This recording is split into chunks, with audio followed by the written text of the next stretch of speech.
night between the Eagles and the Cowboys. And while many are wondering if Micah Parsons will be on the field for that one, Dallas head coach Brian Schottenheimer isn't batting an eye. I think at the end of the day, we feel like Mike is going to be out there when we can line up against Philadelphia here in 15 days or whatever it is. And, so no, the answer is no. I feel good about that, yeah. Without a contract extension? I feel good that Mike is going to be out there against the Philadelphia Eagles.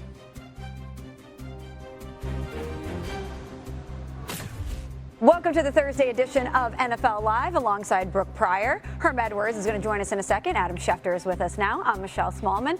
And we've got Week 3 preseason action getting underway tonight, which we're going to get to in a little bit. But we start here in Dallas, where there's still no deal for Micah Parsons. But Jerry Jones, he doesn't seem all that concerned. Micah's a great player, not a good player, but a great player. He knows more than anyone that it's a team thing.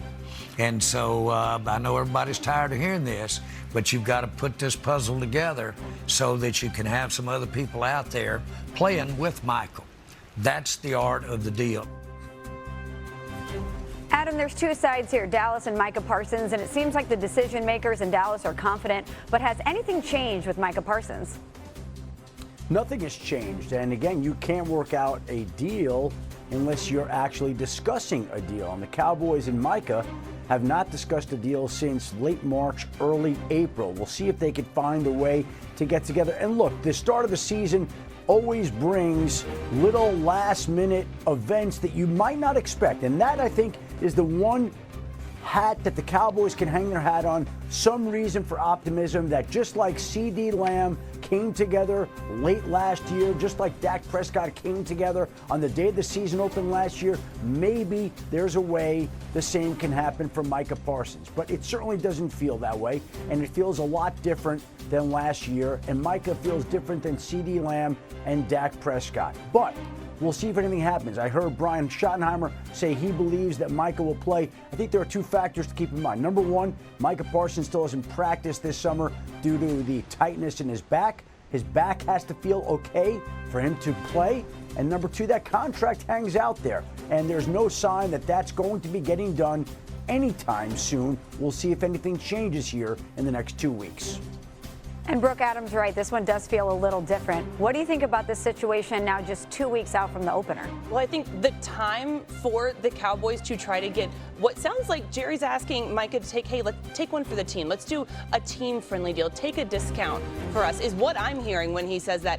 The time for that was months ago when this negotiation started. Jerry has to know the longer this drags out, the more leverage Micah has, the more money he commands as this market continues to get reset and reset.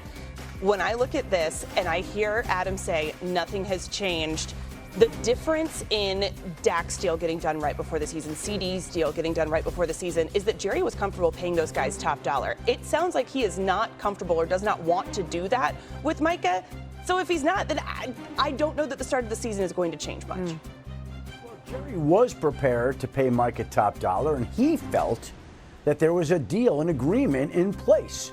Now, Micah Parsons never saw that deal on paper, never signed anything, and the agent was not involved. And at the owners' meetings, we heard Jerry Jones refer to the fact that they didn't need to have the agent to get a deal done, only to see Micah Parsons tweet that anytime I'll be doing a deal, I will be including my agent in this particular contract. And again, Jerry says it's a puzzle. That puzzle has been put together for quite some time. And yes, putting together the puzzle today does impact the cap in 26 and 27 and 28 and beyond.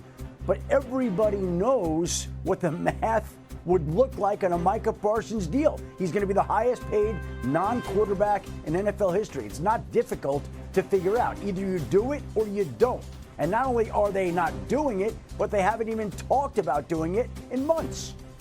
Well, if we're looking at the timeline here, nothing new in Dallas. CeeDee Lamb signed his big deal in August, and Dak Prescott's extension was right up against the beginning of the season in September. But let's pivot and get to a developing story in Baltimore. Quarterback Lamar Jackson did not practice today. Now, this comes a day after Jackson left practice early with what the team said was due to his foot being stepped on.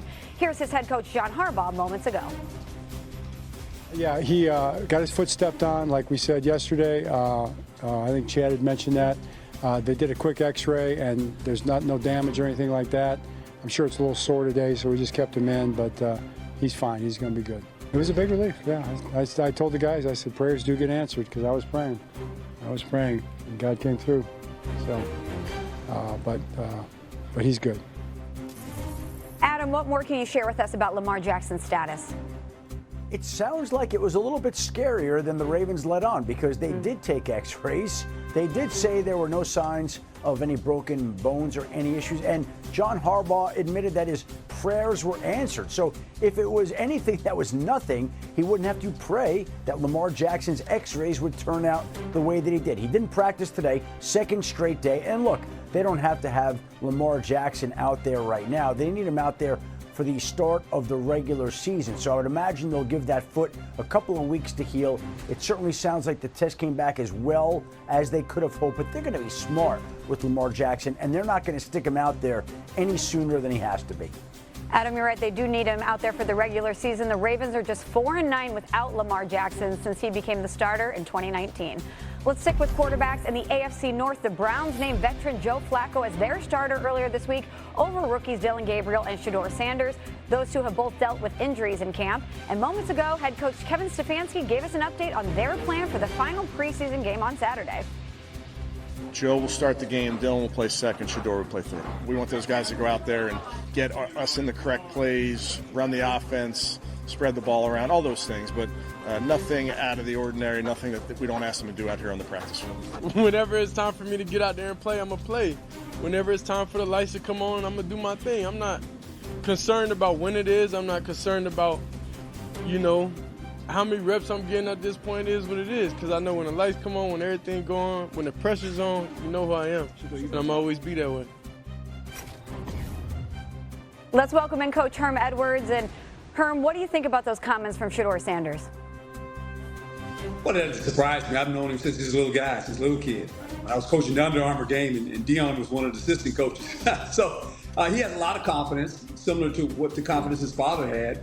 But I think he finds himself in a predicament right now that, look, I thought he played well in the preseason, but when I watched Gabriel play, oh boy, it was different. Dillon Gabriel was very good in the pocket. He ran the offense. I mean, he got the ball out of his hand. He was accurate, made some tough throws. This is why they drafted him. I can see why they drafted him, but I thought he really played well in the preseason. First of all, I am just surprised to see a 40-year-old quarterback playing in the preseason. I didn't know that was allowed, because that's not what's happening for Pittsburgh later tonight. But I think that what Shedeur said there about when the pressure is on, that is when he comes on.